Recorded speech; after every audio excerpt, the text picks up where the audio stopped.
Hi everyone, welcome back to the channel. I hope you all are doing well and enjoying your day. If you're new to my channel, welcome. My name is Ree and I'm a fellow homeschooling mom that happens to be a professional educator as well. I would love to have you join our community, so please subscribe to this channel and hit the like button to help push this video out to others. It would also be great if you hit the notification bell so you would know right away when I upload a new video. Thank you so much for taking the time to join our family. With that, let's get started.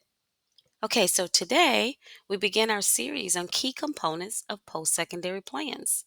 Therefore, this first video is all about goal setting. Within this topic, we will cover what an effective goal is, the purpose and recommendations for one to set goals, the different types of goals, and we'll wrap up with final thoughts. Now, establishing effective goals requires one to be intentional and realistic with themselves. To be effective, I strongly recommend writing out SMART goals. This is a wonderful method used to guide one forward in a specific direction. I have a video already created in my homeschooling playlist about SMART goals. It's the third video in that playlist titled Homeschooling Make Your Kids Smarter with Individualized Instruction.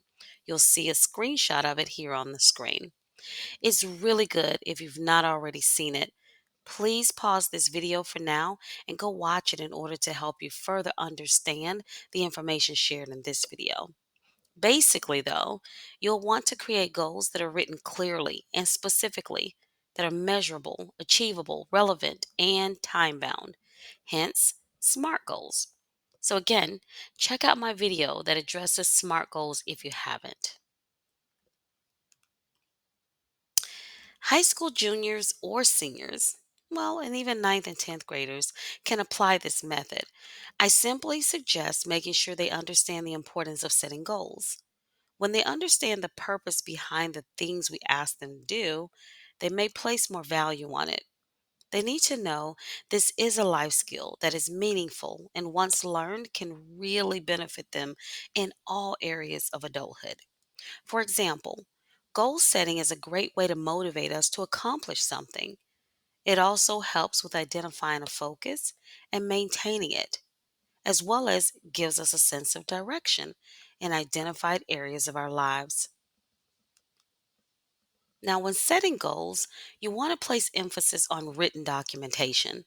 Have your kids write down the goals they set.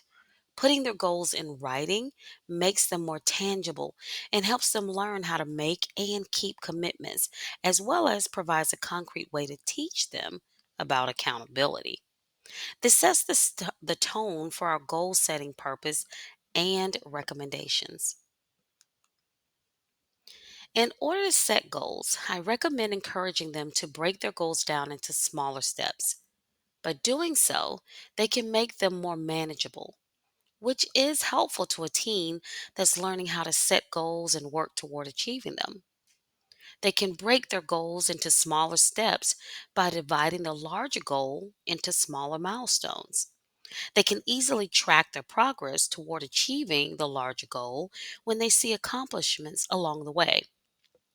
Now, one example that's relevant here is a teen having a larger goal of improving their SAT and or ACT test score to secure admission into their college of choice.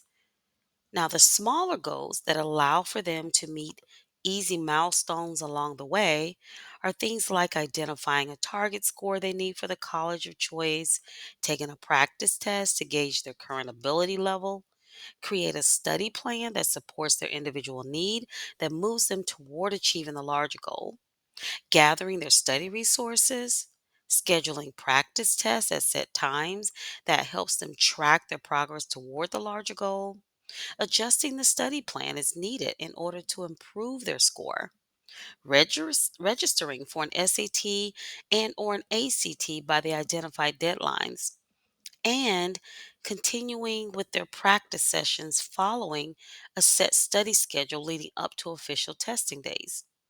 Now, according to this example, there are 8 milestones or smaller goals set aside for a teenager focused on this larger goal of improving their own SAT and or ACT score to secure admission into the college of their choice. Again, this process can be applied with everything. Other recommendations include showing your kids how to prioritize their goals. I recommend helping them determine the relative importance of their goals. They can then focus on the most critical ones first to avoid spreading their efforts too thin. As they accomplish the highest priority goals, or at least are on track to accomplishing them, they can then focus on a second one alongside the first. This helps them maintain control of their tasks and manage their stress level. We want our teens to be committed to their goals as well as be motivated by them. This can hopefully inspire them to do what's necessary to accomplish their goals. They must also remain flexible and ready to make adjustments as necessary to set their goals. I recommend setting aside regular times to intentionally review the goals, whether or not they need to be revised, and then celebrate achievements made along the way in meeting those goals.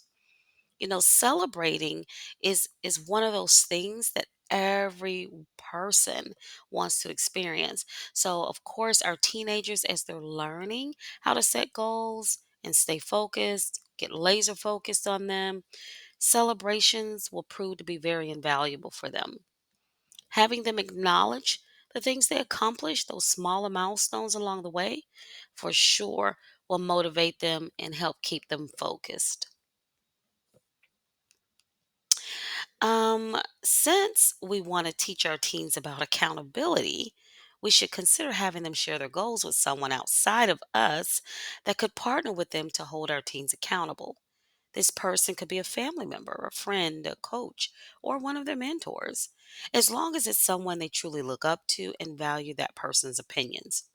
They will want to obtain feedback from their selected accountability partner about how they're doing in meeting their set goals. This feedback is invaluable as it could help them revise their goals and or approach those goals differently in order to be very effective. Now, we can't talk about setting goals without teaching our teens about visualizing. This allows them to imagine themselves successfully achieving their goals. Ask them what they believe that would look like to them. Having them visualize the end result can help boost their motivation and inspire them to remain focused while having a clear mental image of their objective here. Now, this is underrated but very important because it can make or break a teen's ability to stay the course of meeting their goals. You want to highlight the importance of them being persistent and resilient. You want them to understand positive self talk. Our teens will need to understand that just because they set goals doesn't mean there won't be any bumps in the road along the way to achieving them.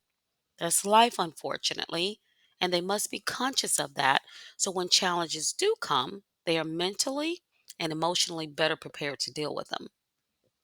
We want to teach them how to be persistent and resilient in the face of setbacks and obstacles. Therefore, maintaining a positive and constructive mindset, as well as learning how to encourage themselves during difficult times, helps them stay on track with their goals. And finally, this video would not be complete if I didn't address the types of goals. There are more than one kind of goal that a person can set for themselves. We have academic, personal development, extracurricular, and college and career goals. When considering each type, think about the elements that make them unique. With academic goals, there's a focus on academic achievements. Consider improving GPA, college applications, taking care of those for the schools of choice, scholarship opportunities, taking care of those as well in order to help with the financial aspect of going to school. With personal development goals, there's a focus on personal growth and character development. When developing these types of goals, consider areas such as leadership, communication, and time management. With extracurricular goals, the emphasis is on the importance of well roundedness. Here you want to focus on things like clubs, sports, and volunteering. Then there's college and career goals, where one explores their future aspirations and career related goals. Consider the various college majors, internships, and career explorations. So, in conclusion, effective goal setting is a skill that can be applied in various aspects of life, from personal development to academics, career, health, and more. By incorporating these elements into our children's experience with learning the entire goal setting process, you can increase their likelihood of achieving objectives and realizing their full potential. With that being said, I would like to say thank you for taking the time to watch this video. I hope you found it helpful for you and your family this time of the year. In particular, if you have a high school junior or senior, comment below and let me know what you're doing to help them set goals for the year. I would love to hear what you're doing with your teenagers. If you've not already done so, I would like to ask you to please subscribe to my channel, hit the thumbs up button to like this video, and definitely share with others that you think could definitely benefit from this information. I am so grateful for each and every one of you. Until next time, I wish you all a day full of love, joy, and peace. Bye for now.